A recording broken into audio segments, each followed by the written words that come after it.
Hey guys, it's Madison. Today's video is about episode 5 and 6 of the new adaptation of Stephen King's The Stand. Since we are past the halfway point now, there will be non-stop spoilers in this video. There will also be spoilers regarding the original miniseries and the book, so if you don't know how The Stand ends, you might want to leave right now. So there is a lot to unpack with episode 5. But the first thing I want to say is that the show is finally showing scenes in chronological order. Yes, no more flashbacks and confusing time jumps. The last 2 episodes feel so much more coherent and smooth than all the episodes that have come before. There is a focal point now. It is just Harold, Nadine, and the bomb. It is simple and it is tense. So episode 5 starts with Dana in Vegas, and she does a not so subtle job of prodding for information on Flag, which gets her noticed by Pimp Daddy Lloyd and Julie Lawry. Yes, in this version of The Stand, Lloyd is a pimp. He has a gold tooth and a pimp jacket, and Julie calls him daddy. Also, Julie and Lloyd are a couple in this series, which is interesting. They're definitely an odd couple, but I ship it. We finally get a look at New Vegas, and there are drugs everywhere, threesomes, public sex, gambling, and underground pits where people are forced to fight to the death. So basically just Las Vegas with murder pits. Meanwhile, Randall Flagg reveals himself to be an equal opportunity employer as his policy insists that Tom Cullen be given a job. Also, Flagg apparently has an open borders policy. Anyone who voluntarily comes to New Vegas is automatically made a citizen. This version of Randall Flagg is pretty woke. Equal opportunity employer, open borders, delegalizing drugs. Wait, why is Randall Flagg bad again? Oh, right, the murder pits. Man, if they could just convince Randall Flagg to knock it off with the murder pits, these two sides wouldn't even need to fight. While Flagg is trying to find the spies, we cut back to Harold and Nadine in Boulder, who are busy trying to make Teddy's sloppy murder look like a suicide. Harold is torn between resenting Nadine for killing Teddy, but resenting Stu and the others just a little bit more. Also, apparently Harold doesn't resent Nadine enough to turn down sexual favors, which is really gross. I feel like it definitely violates bro code to get a handy from the chick that murdered your best friend. But, you know, teenage hormones. Mother Abigail verbally spanks Nick for sending spies to Vegas without her permission, and the actor doesn't need words to convey just how disappointed he is in himself. We finally see Mother Abigail's nurturing side with her conversation with Nadine where she talks about free will and choice.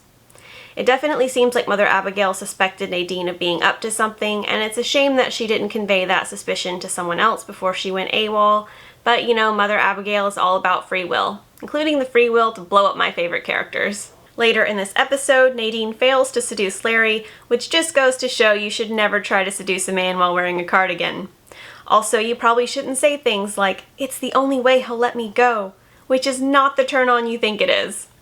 Since Lucy Swan does not exist in this miniseries, Larry doesn't reject Nadine because of Lucy, but because Nadine is acting weird and he thinks that she might regret having sex with him, which is actually really mature and shows a lot of character growth. Soon after this, we get the most awkward dinner scene of all time whenever Harold accepts Fran's invitation for dinner.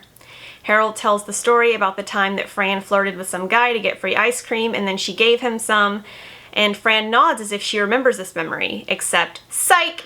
Harold wasn't there, that was her and Amy, and he heard that story from Amy. He obviously told this story to embarrass Fran and make it seem as if she never cared about him, and he says, "You never took me for ice cream," which definitely sounds like something that a child might say to their parent in therapy, but I digress. In this scene, you can clearly see his rage starting to emerge past his carefully made facade of happiness, and it's just becoming harder for him to hide his rage now that his best friend is gone. In my last video, I mentioned how annoying it was that they kept cutting away from the town hall meeting to show us scenes from the ad hoc committee meeting and how pointless that was, but I feel like they kind of made up for it with a really good cutaway sequence where they kept going back and forth between Larry snooping through Harold's place and Harold snooping through Fran and Stu's place. I was like, yes, you're finally cutting away to something that makes sense and heightens the tension. Because Harold finishing up his snooping early directly relates to how long Larry has left to snoop without getting caught. It makes sense to cut back and forth between these two scenarios. When Larry knocked the chess pieces over and Harold came stomping up the stairs, I freaked out for a second. Like I knew Larry wouldn't be there, but I still felt the tension. Whenever Harold was staring at the chessboard and turned the knight slightly to the side and stared at the board with boiling psychotic rage, that was definitely the scariest scene so far in the series. Crows flying into windows and bloated dead bodies have nothing on Owen Teague's rage stare. Near the end of this episode, Dana pulls a Beth Green whenever she stabs Flag in the neck with a pair of scissors, actually thinking that that's going to kill him. I kind of laughed with him whenever he was done psyching her out, and then I felt bad for laughing with him, but still. Really? Anyways, afterwards, this scene plays out pretty close to the original, and then Don't Fear the Reaper plays, which I thought was a really nice nod to the book and previous adaptation. Overall, I thought episode 5 was excellent. I can see how they're trying to use Teddy's death to push Harold completely over the edge, although I still think they should have had Harold accidentally or impulsively kill Teddy instead of Nadine. After all, if Harold accidentally or impulsively shot Teddy while trying to gather materials to kill the ad hoc committee, that would be one more reason to hate them.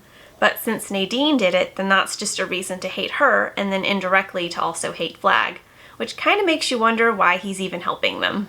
And now on to episode 6. Episode 6 begins with Trash Can Man being Trash Can Man, burning shit down, dancing, my life for you! That's it. That's the character. In the original series, we at least got to hear the voices of the people that bullied him in his head. We didn't get that here, but I do think the actor did a really good job with what he was given. We see Lloyd start to get a little bit jealous of Trash Can Man and a little bit wary of Flag, possibly questioning Flag's judgment. This is similar to what happened in the original story, and I feel like it was a really good scene to include because it gave Lloyd a little bit more depth and characterization, which is really good considering he was pretty much just comic relief in the last episode. I think that whenever New Vegas starts crumbling and the leadership starts deteriorating, that we're going to see the more serious side of Lloyd come out, which is good because, again, so far he's just been comic relief and his character has a lot more depth than that. This episode maintains tension primarily through keeping us focused on the vigil for Mother Abigail, which Nadine and Harold plan to use to blow up most of Boulder before they go to join Flag. The best addition to this series so far is the scene where Harold catches Fran finding his bomb in his hate-filled manifesto. She confronts him about his feelings and tries to convince him that there are people who care about him, that she cares about him, but it's just too late by that point. He is too filled with rage, and he feels too rejected by the world, and there is nothing that she could say to change that. I do think it was very cathartic whenever Fran gave Harold a hug. I think most people have wanted to hug him since the show began, and then he locks her up, and it really feels as if Fran did everything that she could in that moment in order to show Harold that he was cared for, even putting her and her baby at risk by hugging him whenever he had clearly shown that he had lost his mind. It is an amazing scene, and the shot of Fran locked in the basement and Harold standing on the other side of the door does a really good job of visually showing the shift in power. The main issue I have with this episode is how little screen time Nick got before he died. I really thought that they were setting up Larry to die in Nick's place because of how much screen time he was getting. Plus the fact that Nadine is the one that presses the button and technically sets off the explosion, that would have been so much more impactful if Larry had been the one who died. Storytelling 101. Whenever you're about to kill off a character, you should give them more screen time, not less. The reason I felt so little whenever Nick died is because he hasn't been in the story that much lately, and honestly didn't have that much screen time to begin with. I felt sad whenever he died, but I was mostly sad at the lack of potential, not the actual death. I actually thought that, aside from them taking away Nick's screen time before his death, that they made a lot of good choices in the last 2 episodes. I'm glad that the rest of the show is going to be in chronological order, and I am really going to miss Harold whenever he leaves.